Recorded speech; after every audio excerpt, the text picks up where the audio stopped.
दफा की बात है, एक गांव था। उस गांव में 3 भाई रहा करते थे।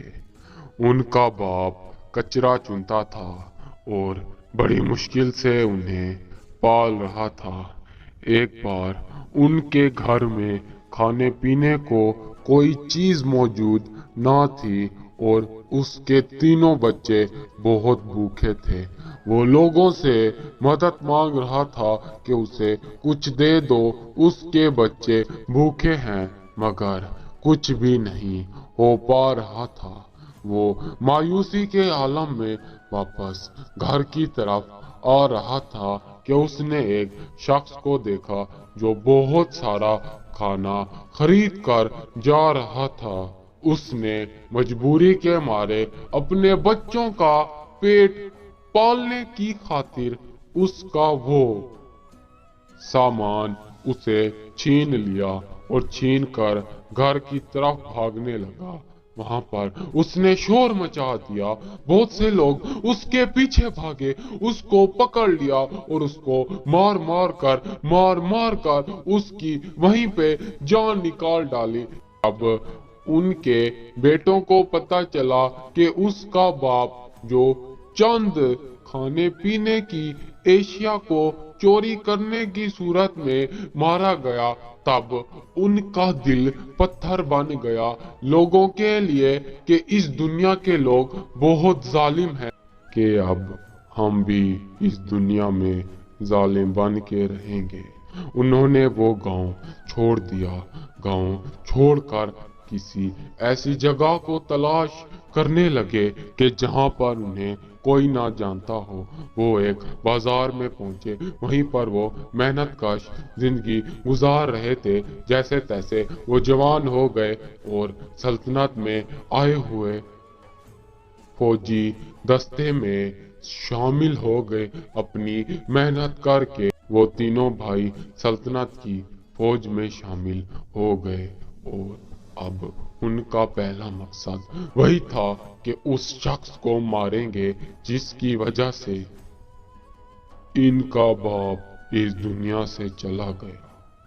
वो उसके घर में सल्तनत से चंद संदूक सोने के उठाकर रखा और पूरी सल्तनत में अफवाहें फैला डाली। राजा को कह दिया कि हमने देखा है सल्तनत के शाही खजाने में से बहुत सारे संदूक एक शख्स चुरा के जा रहा है। राजा बहुत जोशीला था। उसने उसी वक्त एक फौज की टुकड़ी उस तरफ रवाना की और वो उस शख्स के घर आन पहुंचे। वो शख्स फौज को देखकर घबरा गया। जब फौज उसको बिना पूछे उसके घर के अंदर घुसने लगी तो उसने फौज पे हमला कर डाला, जिसकी सूरत में फौज के चंद सिपाही मरने लगे। तभी उन्होंने उस सारे घर को और घर में मौजूद लोगों को फनाह कर डाला, जिसके नतीजे में उस शख्स का सारा कारोबार सब कुछ बर्बाद हो गया। वो शख्स किसी खाते का ना रहा। उसे सल्तनत की जिंदान में भिजवा दिया गया।